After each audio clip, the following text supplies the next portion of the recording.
Ja'a ashabu Rasulullah sallallahu alaihi wasallam. Datang beberapa orang sahabat Nabi sallallahu alaihi wasallam. Fahum Abdullah bin Mas'ud radhiyallahu taala anhu, Hudzaifah al-Yamani radhiyallahu taala anhu, wa Ubay bin Ka'ab radhiyallahu taala anhu. Baik, datang beberapa sahabat Nabi sallallahu alaihi wasallam, di antara mereka adalah sahabat Abdullah bin Mas'ud, kemudian Hudzaifah al-Yamani, kemudian Ubay bin Ka'ab radhiyallahu taala anhum jami'an. Fasa'alu Sayyidata Aisyah radhiyallahu taala anha. Mereka bertanya kepada Sayyidah Aisyah, semoga Allah meridai kepada beliau, an sifati salatin Nabi sallallahu alaihi wasallam, tentang sifat salat malamnya Nabi sallallahu alaihi wasallam. Faqalat, maka beliau menyampaikan, riwayatnya cukup panjang ya. Maka yazidu fi Ramadan wala fi ghairihi ala 11 rakaat. Ya, sepanjang tinggal di rumah saya, sepanjang bersama saya, perhatikan cara menerjemahkannya. Sepanjang bersama saya perhatikan baik di Ramadan atau di luar Ramadan, beliau tidak pernah lebih dari 11 rakaat. Ya, jadi 11 rakaat di Ramadan, di luar Ramadan 11 rakaat. Tapi tolong catat baik-baik ya, cara menerjemahkannya sepanjang bersama saya. Sedangkan Nabi, istrinya tidak hanya Sayyidah Aisyah. Tadi saya katakan ada Sayyidah Maimunah, ada Sayyidah Zainab dan sebagainya. Dan di tempat lain Nabi pernah 13 rakaat. Seperti saya sampaikan di tempatnya Sayyidah Maimunah, Nabi 13 rakaat. Ada bahkan yang kurang dari itu, ada yang lebih daripada itu. Tapi di rumah Sayyidah Aisyah 11 rakaat. Dan ini telah tuntas di pertemuan lalu. Perhatikan, yusalli arba'an, kemudian beliau salat 4 rakaat, thumma yusalli arba'an, kemudian 4 rakaat, thumma yusalli thalathan. Beliau salat 4 rakaat dan 3 rakaat. 4 3. 4 tambah 4 8 tambah 3 11. Ini seperti kesimpulan di pertemuan lalu, boleh kita menunaikan salat malam dengan 11 rakaat, formulasinya 4 4 3. Kalau Anda ingin 2 2 2 2 ujungnya 1, boleh. Hadisnya sudah saya sampaikan. Bahkan masih tertulis di Abu Dawud nomor hadis 1369. Jadi kalau 11 boleh gunakan 2 2 2 ujungnya 1, atau kalau witirnya 3 kemudian 8 tambah 3, atau 4 4 3, selesai. Tapi pembahasan kita bukan di situ. Teruskan hadisnya. La tas'al an husnihinna wa talihinna. Tapi jangan ditanyakan bagaimana panjang dan bagus bacaannya. Jangan ditanya. Maka setelah peristiwa itu, beberapa malam kemudian mereka mengikuti Nabi SAW, sholat di belakang Nabi SAW dalam kesempatan sholat malamnya. Dimulai dari Hudzaifah, dimulai dari kemudian Abdullah bin Mas'ud dan yang lainnya. Yang paling menarik, bahkan tersebut nanti di Al-Bukhari, bahkan di hadis Muslim, teman-teman sekalian, indah. Kata Hudzaifah, termasuk Abdullah bin Mas'ud, tidak ada sholat seindah sholat di belakang Nabi SAW. Tidak ada sholat seindah sholat di belakang Nabi SAW. Ini yang mereka kisahkan sholat malam. Kata Abdullah bin Mas'ud, Rasulullah SAW kemudian membaca 100 ayat Al-Baqarah pertama. Saya duga akan selesai, ternyata beliau lanjutkan. Yang paling menarik, lihat. Ketika beliau membaca ayat tasbih, maka beliau berhenti bertasbih terlebih dahulu. Ketika membaca ayat doa, maka beliau berhenti berdoa terlebih dahulu. Ketika kemudian sampai pada ayat-ayat perlindungan itu tentang berlindung dari neraka, dari azab dan sebagainya, maka beliau berhenti untuk berlindung kepada Allah dari semua keburukan itu dulu. Anda bisa bayangkan, nanti ketika masuk ke bacaan saya terangkan tentang makna ini. Tapi poinnya adalah, saya mau tanya pertama kali, 3 orang sahabat ini sholat di belakang Nabi dalam kesempatan sholat fardu atau sholat sunnah? Sunnah. Sholat sunnahnya siang atau malam? Malam. Malamnya tahajud atau bukan? Artinya boleh kemudian dalil ini bahkan tersebut di kitab yang sangat sahih, hadisnya sahih, menunjukkan kebolehan menunaikan sholat tahajud secara berjamaah. Paham? Baik. Tapi bagaimana pemahaman ulama dalam menafsirkan kebolehan ini? Karena jangan tafsirkan oleh kita sendiri, rujuk para ulama. Ibnu Majah nomor hadis 233. Innal ulama warathatul anbiya. Sungguh para ulama itu pewaris para nabi. Wa innal anbiya la yurithuna dirhaman wala dinaran walakinnahum yurithuna al-ilma. Sedangkan para nabi tidak pernah mewariskan dinar dan dirham, mereka mewariskan pengetahuan. Artinya, kalau ada ilmu yang pernah disampaikan oleh nabi, maka kita harus merujuk pada pemahaman ulama. Bagaimana mereka menafsirkannya? Paham ya? Awas, dan ulama itu luar biasa. Mereka belajar puluhan tahun. Imam Al-Bukhari itu menulis Sahih Al-Bukhari 16 tahun. Sebagian di Mekah disempurnakan di Madinah. Lalu Anda menyimpulkan dalam 16 jam. Mustahil, dia. Nah, ini dalil-dalil tadi menunjukkan kebolehan sholat berjamaah. Lantas bagaimana memahami tentang kisah-kisah tadi dalam kebolehan yang dimaksudkan? Maka ulama terbagi pada 2 pendapat utama dari sini. Dan ini yang boleh kemudian kita amalkan dalam kehidupan. 1, pendapat pertama menyampaikan hadis yang menunjukkan dibenarkannya salat tahajud berjamaah dan memberikan hukum bolehnya berjamaah menunaikan tahajud, kata ulama yang pertama, menunjuk pada kondisi yang khusus. Jadi bukan kondisi biasa. Artinya jika kondisi ini ada, maka yang terbaik Anda tunaikan berjamaah. Tapi kalau kondisi dimaksud tidak ditemukan, maka sendirian itu lebih utama. Apa kondisinya? Satu, memberikan tuntunan atau pelajaran bagi orang yang belum terbiasa menunaikan tahajud. Belum biasa dia, ya, belum ada kebiasaan pada dirinya. Ini menunjuk pada hadisnya Ibnu Abbas radhiyallahu taala anhuma. Kan ini baru pertama kali berkunjung kan ke rumah bibinya Sayyidah Maimunah, kemudian tiba-tiba sholat di belakang Nabi, oleh Nabi ditarik, diajarkan bagaimana caranya menunaikan sholat malam, kekhusyuannya dan sebagainya. Jadi kalau Anda misalnya dalam kondisi ingin membimbing orang-orang tertentu, misal di rumah suami ingin membimbing dengan istri atau membiasakan dengan anak-anak yang belum terbiasa sholat malam, ya, tiba-tiba anak Anda beranjak misalnya jadi semakin dewasa, sudah baligh, Anda ingin bangunkan malam hari, jangan biarkan dia sendiri. Khawatirnya karena belum terbiasa, belum mengerti cara menunaikan sholat malamnya. Paham ya? Tiba-tiba Allahu Akbar, rakaatnya kencang, alhamdulillah sedang tahajud, lama gak keluar bunyinya, lama-lama ketahuan tidur di sejadah gitu kan. Nah, karena belum terbiasa, ya. Allahu Akbar, baca surat, sudah baca surat, ruku Allahu Akbar, begitu sami Allahu liman hamidah, kedengaran dari samping gol, ya, berubah suasana hidupnya. Salatnya ditinggalkan, kemudian langsung update status, itu kan repot juga. Ya, kekinian karena belum terbiasa menunaikan dia. Maka seperti Nabi membimbing Ibnu Abbas radhiyallahu taala anhuma, Anda boleh hidupkan saat di rumah, anak Anda bangunkan, yuk bangun yuk, malam kita tahajud. Kenapa mesti tahajud? Kan kita udah banyak sholat. Misalnya, sayang, Allah menjamin kalau kita tahajud, kita sekeluarga masuk surga.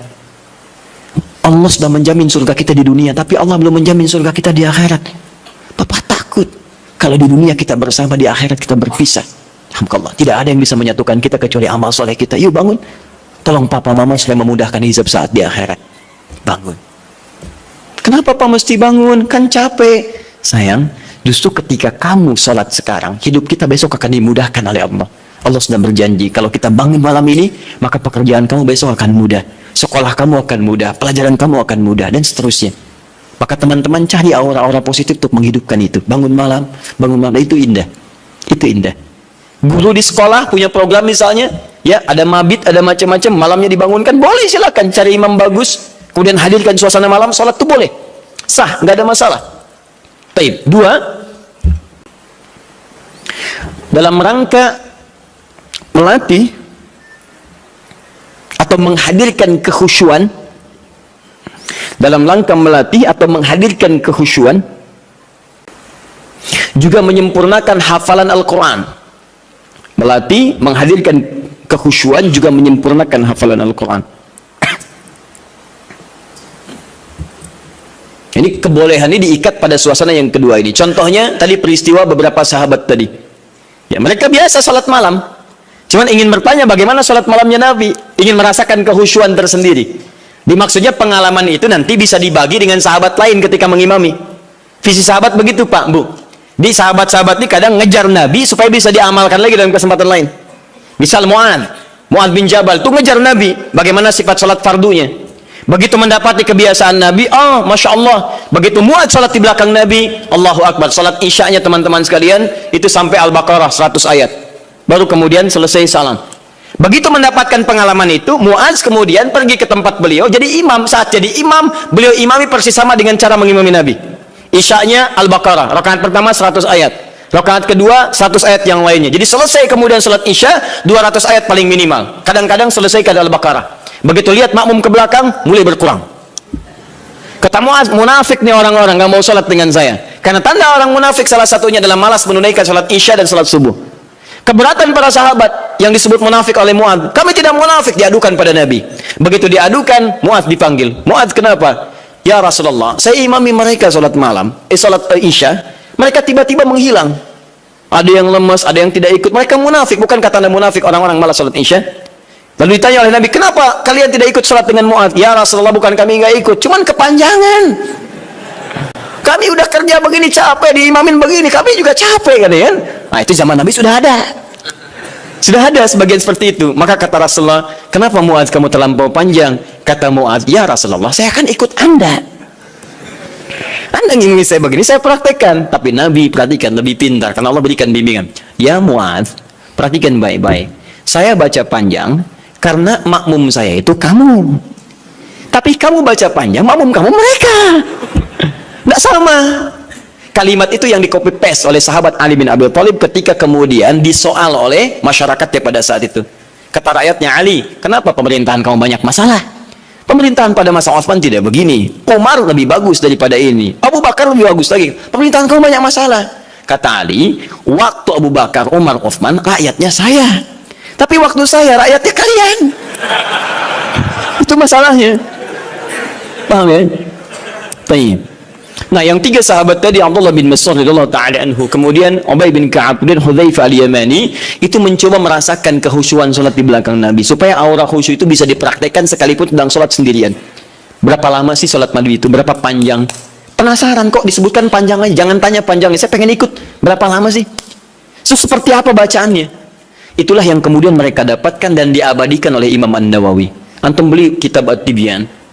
Saya ada beberapa yang bahasa Arab, seingat saya yang diterbitan Darul Kutub Al-Islamiyah warna merah marun, itu halaman 37, paling kanan sebelah atas, paragraf pertama baris 1 sampai 3. Itu teman-teman sekalian, kata Imam An-Nawawi, sepeninggal Nabi, semua sahabat Nabi yang profesi apapun, maaf ya, yang pedagang, yang pengusaha, yang birokrat, yang diplomat, itu tidak pernah meninggalkan kebiasaan sholat malam dan kebiasaan mereka sampai khatam Al-Quran. Sholat malam ya. Uthman bin Affan, Tamim Ad-Dari, Abdurrahman bin Auf dan sebagainya. Mereka orang-orang kaya, orang sukses, kaya. Abdurrahman bin Auf kapaknya terbuat dari emas, hartanya banyak, tapi tidak menghentikan kerinduannya untuk menunaikan tahajud. Antum sekaya apa dibandingkan beliau? Dan berapa kali dikalahkan oleh rasa kantuk dan yang lainnya? Orang kaya sekarang belum tentu ada yang kapaknya terbuat dari emas. Tanyakan Bill Gates, orang paling kaya sekarang, istrinya Melinda Gates. Tanyakan, punya kapak nggak? Belum tentu punya. Minyak angin aja nggak punya, cap kapak ya. Sini. Jadi itu ya. Nah, jadi kalau Anda ingin merasakan misalnya kehusyuan, kenikmatan sholat, Anda boleh malam datang, misalnya ada imam yang bagus, bacaannya indah, sehingga beberapa bagian tertentu terces lagi, ya enak, dapat imam bagus. Seperti saat Ramadan Anda mencari imam yang bagus, itu boleh. Ada kebiasaan-kebiasaan di teman-teman, terutama Masya Allah, anak-anak pesantren Hidayatullah itu. Demi Allah saya katakan, itu diantara kebiasaan mereka pada umumnya tidak pernah meninggalkan tahajud malam, terkhusus malam Jumat. Anak-anak itu tuh yang luar biasa. Jarang diekspos ya, tapi saya sampaikan supaya kita ikuti kebiasaan itu.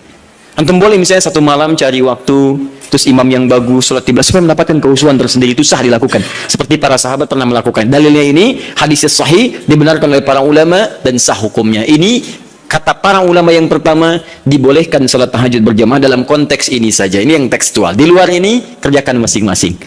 Jelas sampai sini? Baik. Yang kedua, berpendapat para ulama, hadis ini menunjukkan kebolehan mutlak berjamaah.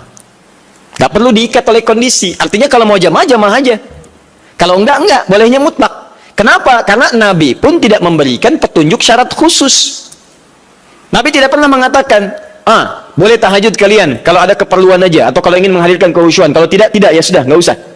Maka ulama yang kedua mengatakan, sepanjang tidak dikhususkan, maka jangan jadikan yang umum itu kemudian ditakhsis jadi hukum umum, jadi hukum khusus. Di yang kedua mengatakan, dari sini tahajud boleh mutlak berjamaah. Artinya kalau ingin jamaah, jamaah. Kalau tidak, nggak apa-apa. Paham di sini?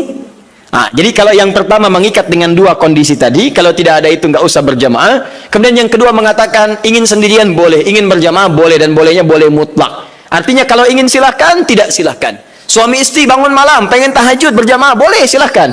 Pengen masing-masing, nggak ada masalah. Jelas sampai sini? Tidak harus menunggu dua kondisi ini. Kalau ingin bangun bersama-sama, bangun sholat berjamaah, sah hukumnya. Paham? Dan dua hal ini tidak ada pertentangan, masing-masing menghormati satu dengan yang lainnya, hanya menunjukkan beberapa perbedaan saja dari sudut pandang pemahaman kepada dalil. Tapi dua-duanya sepakat bahwa tahajud boleh ditunaikan secara berjamaah. Paham? Baik. Kalau sendirian boleh? Tidak ada perbedaan pendapat di situ. Jadi jangan Anda katakan, bolehkah sholat tahajud sendirian? Terdapat perbedaan pendapat ulama di situ. Anda yang beda di situ. Paham ya? Baik, satu, selesai masalah kita. Ustadz cenderung yang mana? Dua-duanya hampir sama. Apa yang mau didebatkan? Dua-duanya hampir sama. Toh mustahil orang-orang berjamaah kalau nggak ada dua keperluan itu. Silakan cek. Pada umumnya ketika berjamaah kan dua itu. Kalau imam tidak memberikan contoh cara tahajud yang benar, yang kedua ingin mendapatkan kekhusyuan dalam sholat. Hampir tidak ada yang lainnya. Silakan cek. Hampir tidak ada yang lain. Karena itu saya kira ini sedikit bersamaan, hanya beda dalam ungkapan saja. Baik ya? Baik. At-tasmiyah la yughayyirul musamma. Beda nama kadang-kadang tidak menunjukkan perbedaan dari objek yang dibicarakan. Apa bedanya gedang dengan pisang? Sama, beda. Kalau bahasa Indonesia gedang itu, bahasa Sunda pepaya, dan pisang itu cau. Baik ya. Nah, tapi kalau di Jawa disebut gedang itu pisang. Bendanya sama, menunjuk pada benda yang sama, hanya ungkapan yang berbeda. Baik, masalah kedua. Ini terakhir. Apa bacaan yang biasa dibaca oleh Nabi dalam tahajudnya? Terutama surat apa yang beliau biasakan baca? Baik, saya mau mulai dulu. Kalau Al-Fatihah tidak akan saya bahas. Untuk iftitah, pembuka ringan, ada 12 doa iftitah. Iftitah atau istiftah? Iftitah. Baik, satu iftitah, dua istiftah. Satu atau dua yang benar? Yang satu angkat tangan. Yang dua? Anda maunya apa sebetulnya? Satu tidak, dua tidak. Baiklah. Kenapa? Alhamdulillah, hari ini spesial. Taib. Kalau tidak tahu katakan Allahu a'lam. Baik. Dua-duanya benar tulisannya. Satu iftitah, dua istiftah. Benar tulisannya. Apa perbedaan keduanya? Satu iftitah itu lebih sedikit hurufnya dan lebih pendek bacaannya dibanding istiftah. Tidak percaya baca. Iftitah satu, dua istiftah. Lebih banyak mana hurufnya, satu atau dua? Dua. Panjang mana? Sekarang kita pakai menggunakan ilmu bahasanya, ilmu lughah. Kaidah berkata, ziyadatul mabna tadullu ala ziyadatil ma'na. Ketika hurufnya bertambah, maka menunjukkan maknanya pun lebih luas. Jadi kalau ada huruf lebih panjang, maka maknanya lebih panjang dibandingkan dengan yang hurufnya sedikit. Artinya kalau iftitah itu pembuka yang ringan, singkat, padat. Kalau istiftah, pembuka yang agak panjang. Kalimatnya lebih panjang dari yang pertama. Nah, Bapak Ibu sekalian, doa pembuka dalam sholat sebelum Al-Fatihah itu ada 12 jenis, 12 ragam. Ada yang pendek, ada yang panjang. Ada yang pendek. Ada a'udzubillahi samil alim minasyaitonir rajim min hamazihi wa nafthihi wa nafthihi. Sudah selesai.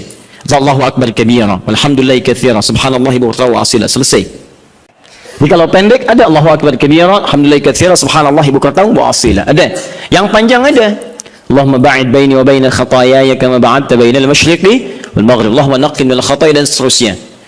Misal ada lagi yang wajjahtu wajhal ladzi fatara samawati wal ardh, dan seterusnya. Itu panjang. Ya, Allahumma ya rabb Jibril wa Mikail, itu panjang. Jadi kalau panjang disebutnya istiftah. Kalau pendek disebut iftitah. Itu penting dipahami dulu nanti, karena dalam kitab-kitab fiqih kadang disebut iftitah, kadang disebut istiftah. Kita mesti paham. Nah, sunnahnya di mana ini ditempatkan? Kapan baca yang iftitah pendek, kapan baca yang panjang? Maka saya sampaikan pada Anda, kebiasaan Nabi kalau beliau sholat dalam situasi yang sedang dikejar oleh aktivitas yang lain, misal safar atau kondisi mendesak, maka beliau tidak pernah membaca yang panjang-panjang, singkat. Allahu akbar kabir, alhamdulillahi katsira, subhanallahi bukratan wa asila. Selesai. Kalau Anda baca wajah itu setelah itu artinya dua doa digabungkan jadi satu. Jelas ya? Jadi kalau Anda dalam sholat-sholat di qasar, saat safar, jangan baca yang panjang-panjang. Sholatnya aja di qasar, kenapa iftitahnya dipanjangin? Kadang bahkan nggak dibaca sama sekali. Kadang bahkan nggak dibaca sama sekali, seperti dalam salat tarawih, lebih pendek lagi. Lebih pendek lagi. Ya, jadi dan seterusnya. Jadi teman-teman, itu penggunaannya. Kalau dalam salat-salat fardu baca yang menengah, Allahumma ba'id dan sebagainya. Tapi dalam salat malam, apalagi dalam salat sendirian, yang kekhusyuan terjadi antara pribadi dengan Allah, tersambung dengan Allah Subhanahu wa taala, maka Nabi seringkali memilih yang panjang dalam iftitahnya. Maka dipilihlah kemudian yang istiftah. Allahumma ya Rabb Jibril wa Mikail dan seterusnya. Atau yang wajjahtu wajhil ladzi fatara as-samawati wal arda hanifan musliman wa ana minal musyrikin dan seterusnya. Itu panjang. Itu boleh. Bacakan, pilih yang paling panjang sehingga ada getaran-getaran pada jiwa, ada semacam warming up. Kita lebih tersambung dulu sebelum membaca surat-surat yang lainnya. Nah, dalam salat malam, cobalah pahami itu. Nah, dalam salat malam Nabi lebih banyak membaca yang panjang-panjang seperti yang wajjahtu. Itu indah. Kenapa dibaca yang wajjahtu? Salah satu yang Rabba Jibril, Rabba Mikail. Kenapa yang dibaca itu? Karena salat malam itu, waktu malam hari, buka Quran surah ke-73 ayat yang ke-6. Karena waktu malam itu, waktu yang paling tepat untuk menyentuh jiwa kita. Bacaan-bacaannya lebih menghunjam kepada jiwa. Inna nasyi'atal laili hiya ashaddu wat'aw wa aqwamu qila. Sungguh bangun malam, salat malam itu asyaddu wat'a, lebih menyentuh kata-katanya kepada jiwa kita. Wa aqwamu qila, dan kalimat kita itu lebih meresap pada jiwa. Enggak percaya silahkan Anda bangun malam ya, bandingkan dengan salat siang, itu lain khusyuknya. Akan terasa nikmat malam. Kalimat-kalimatnya cepat menyentuh pada jiwa kita. Makanya mencari kalimat-kalimat, doa-doa, bacaan-bacaan yang sentuhan ke jiwanya lebih dalam. Wajjahtu wajhiya lilladzi fatara as-samawati wal arda hanifan musliman wa ma ana minal musyrikin. Duhai Allah, malam ini aku bangun, ku hadapkan sepenuhnya diriku ya Allah, ku pasrahkan kepadamu penguasa langit dan bumi. Aku berjanji tidak akan musyrik selama hidup ya Allah. Inna salati wa nusuki wa mahyaya wa mamati lillahi rabbil alamin.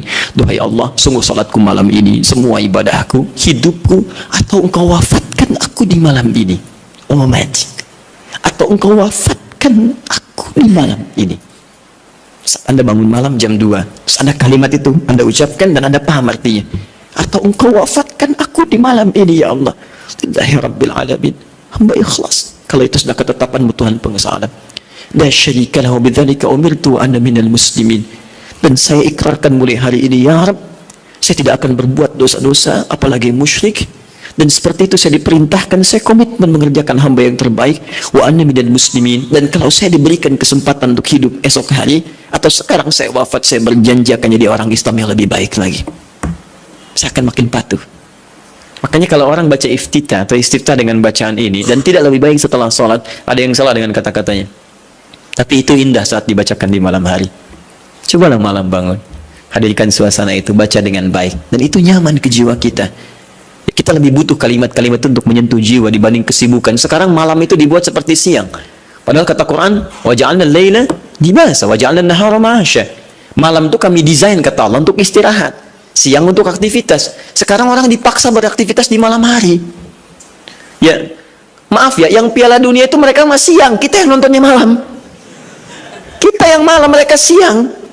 Jadi kalau teman-teman Anda bisa memutar kembali apa yang Anda bisa lihat siang harinya, kenapa Anda korbankan waktu malam Anda? Karena setiap metabolisme tubuh kita itu ketika diporsir untuk beraktivitas, dia akan menuntut gantinya. Malam istirahat, Anda 7 jam, Anda pakai 2 jam aktivitas, besoknya dia nuntut 2 jam untuk istirahat. Supaya ada kebiasaan perputaran bagian dari tubuh kitanya.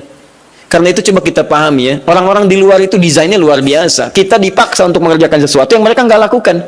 Kayak rokok misalnya. Ya, pengusaha rokok, pembuat rokok di luar, mereka nggak merokok, dikirim ke kita. Itu yang repot gitu kan. Kadang-kadang kita harus melihat dengan lebih dalam untuk memahami bahwa ada sesuatu yang harus kita saring kembali. Jangan mencela orang lain, itu strategi mereka.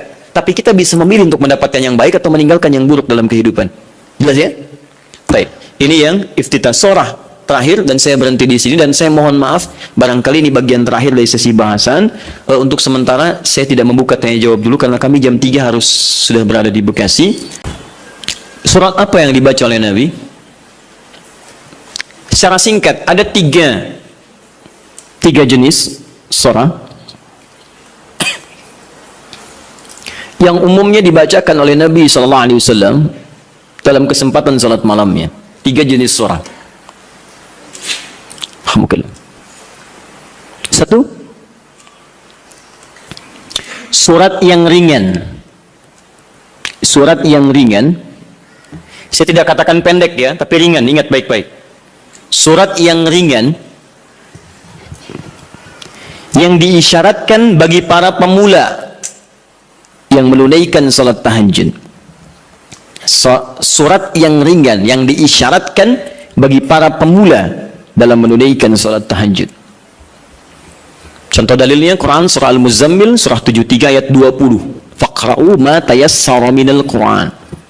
Bacalah yang ringan-ringan dari Quran yang Anda hafalkan. Ringan. Ya. Berapa ringannya Nabi? 100 ayat Al-Baqarah. Oh, sampai kaget di luar. 100 ayat. Kadang-kadang beliau baca 10 atau 11 ayat terakhir surah Ali Imran. Ya. Dalam satu rakaat. Jadi ukuran ringannya bisa relatif. Ya, ringan bagi Nabi belum tentu ringan bagi kita. Tapi prinsipnya cari yang ringan. Misal begini, tadi kan maaf ya, ibu bapak, Nabi kan tadi pernah salat di belakangnya ada sahabat kecil namanya siapa? Masih ingat? Ibnu Abbas. Itu kan masih kecil, balik aja belum. Ya, mau dinaikkan surat yang panjang susah. Makanya dibaca yang ringan. Pada saat itu riwayat yang muncul ketika salat di belakangnya Ibnu Abbas itu Ali Imran 10 ayat terakhir. Ya, bahkan dari 11 ayat terakhir yang inna fi khalqis samawati wal ard dan sampai ujung ayatnya. Ya, ringan. Maka dari itu ketika Anda misal mendidik anak salat malam, bangkit di malam hari tiba-tiba dia ikut, jangan baca yang panjang-panjang. Anak Anda 5 tahun bangun, lihat Anda salat, mama salat, pengen ikut, Allahu Akbar. Ya Allah, alhamdulillah anak saya ikut, mumpung ikut Al-Baqarah. Akhirnya kesan pertama bagi dia, salat malam itu sulit.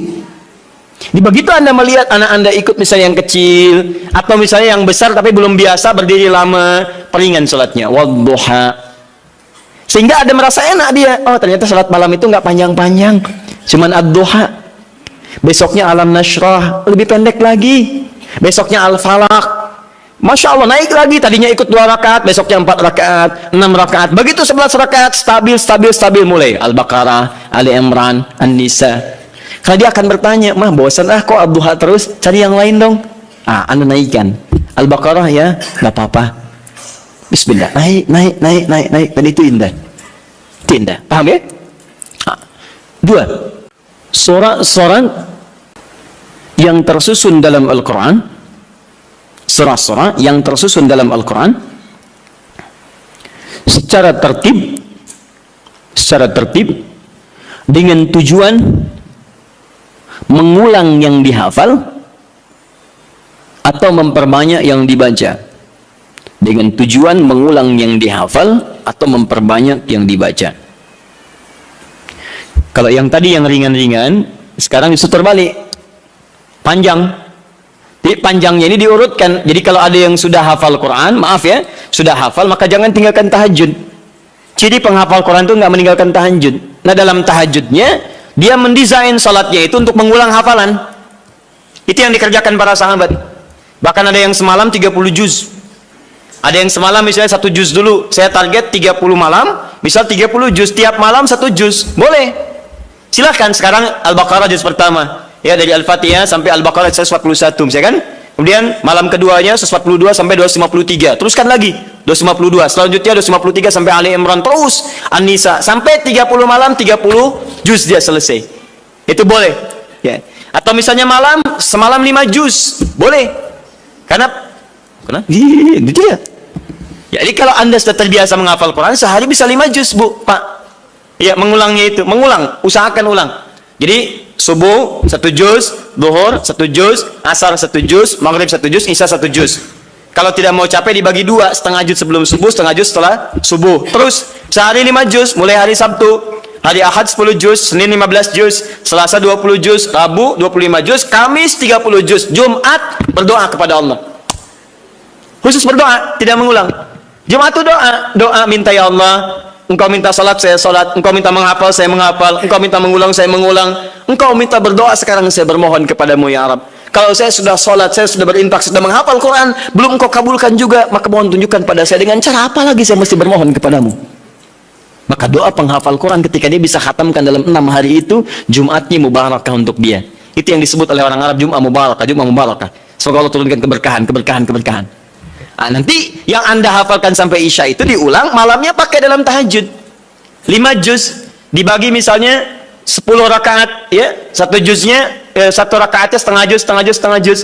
Rakaat terakhir witir misalnya ya, atau silahkan bagi ke 23 rakaat atau yang lainnya. Intinya adalah silahkan ulang-ulang hafalan atau sengaja untuk memperbanyak bacaan di malam hari.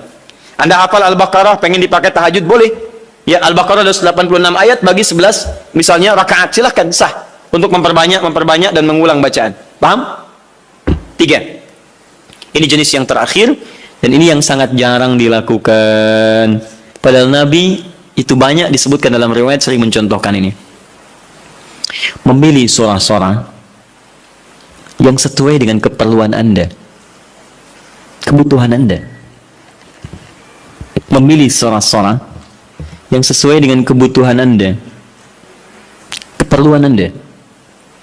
Tadi saya katakan di awal, semua surah Al-Quran itu adalah didesain sebagai pedoman hidup kita. Jadi semua masalah kita solusinya ada di situ. Saya pernah bacakan di awal jumpa kita banyak ayat di Quran tentang hidup kita. Nah, kenapa Anda saat malam tidak bermohon kepada Allah lewat sholat Anda? Maaf teman-teman, Bapak Ibu sekalian, dengan membaca surah yang terkait dengan kebutuhan Anda. Misal, Anda yang sedang mencari nafkah, kenapa tidak baca ayat-ayat tentang nafkah di Quran?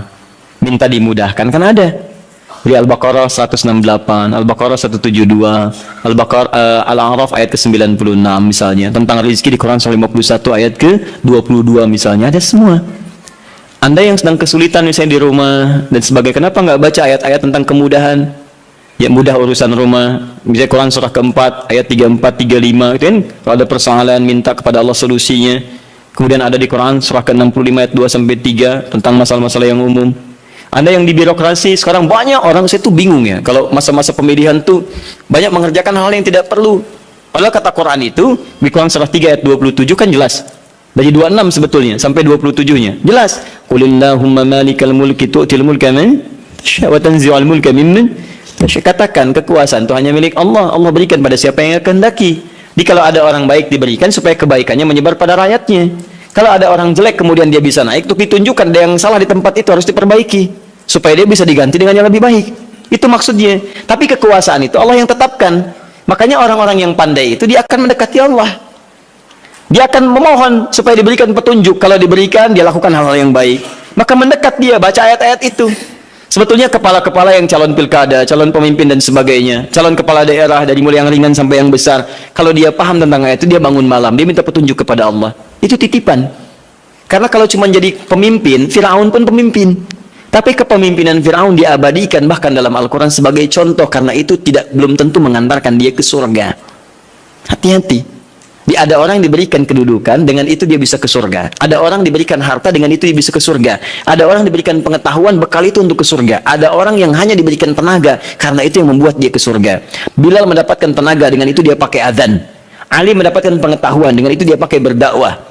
Baik, sebagian sahabat mendapat kedudukan, di antara mereka ada Umar bin Khattab. Dia dipakai untuk mengantarkan ke surganya.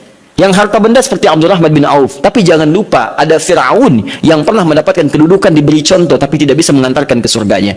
Ada Qarun yang ketika dia punya harta hanya dipakai foya-foya. Jadi kalau orang sekarang hanya ingin ikutan foya-foya, dia ketinggalan, telat dia. Keduluan Qarun. Katakan pada orang kaya, ya ibu-ibu sosialita misalnya, yang cuman gosip datang macam-macam. Kalau cuman begitu, katakan terlambat. Sejak zaman Nabi Yusuf sudah ada sosialita yang cuman gosip. Kumpul-kumpul, katanya di sini ada orang gantengnya, sampai kejebak kan situ. Oh, tuh, emang dia nggak tahan. Yusuf keluar, begitu keluar, wah, mahadza basyarin hadza illa malakun karim. Ini sih bukan manusia, ini malaikat yang sedang menyamar. Ganteng-ganteng Nabi. Oh, orang sekarang ganteng-ganteng serigala. Digosipin lagi. Tuh, udah ada kasusnya banyak. Jadi untuk apa kalau cuma kumpul-kumpul nggak ada kerjaan, harta dibanggakan? Cari ayatnya. Begitu Anda dihadapkan pada suasana itu, baca. Malamnya bangun, sujudnya lamakan, suratnya pilih yang sesuai. Teman-teman yang mau menikah, ya, yang belum ada jodoh misalnya, kan cari ayat-ayat supaya Allah bimbingkan. Ya, calon-calon yang bagus. Kalau laki-laki pasti perempuan calonnya. Cari ayat perempuan-perempuan yang baik, atau sebaliknya. Ada Quran 51 ayat 49, gitu kan? Ada Quran surah 49 ayat ke-13, gitu kan? Ada kalau mendekat ke pernikahan, Quran surah 30 ayat 21. Anda ingin samara, tapi ayatnya nggak pernah dikaji. Ya, walaupun istri Anda calon yang namanya samara, tapi kalau nggak pernah dibaca ayatnya, mustahil baca. Quran surah 31 ayat 30 ayat 21 baca. Yang belum nikah, ya. Orang bilang jomblo, nggak apa-apa, Anda jomblo fisabilillah, ya, berusaha untuk mendapat yang terbaik. Jomblo dibagi 3, jomblo fisabilillah, jomblo syariah, dan jomblo sengketa, ya. Nanti kita bahas lain waktu lah bagi yang belum menikah. Baik, jomblo sengketa itu pilihannya banyak tapi belum bisa menentukan, ya, sehingga jadi persoalan. Kenapa jadi ke situ? Jadi itu intinya, ya, itu intinya. Kalau belum bisa, cari indeks-indeks ayat-ayat Quran, di indeks-indeksnya apa, pelajari itu, dan contohnya banyak di hadis-hadis Nabi Sallallahu Alaihi Wasallam atau amalan-amalan para sahabat. Bahkan Nabi Zakaria ketika salat di mihrabnya Maryam itu, apa yang beliau baca dalam salatnya? Beliau memohon supaya diberikan karunia keturunan. Qala rabbi habli min ladunka dzurriyyatan thayyibah innaka sami'ud du'a. Quran surah 3 ayat 38 sampai 39. Apa yang terjadi? Begitu dibacakan itu, turun jawaban dari malaikat, kamu akan punya keturunan. Dijawab langsung. Ya Anda ini bagaimana keperluannya pengen proyeknya lancar, yang dibaca minal jannati wan nas. Qul a'udzu birabbin nas, qul a'udzu birabbin nas. Ya, susah dikabulkan proyek, banyak gangguan, jin lagi yang datang, kan? Sudah, ya? Cukup dulu, ya.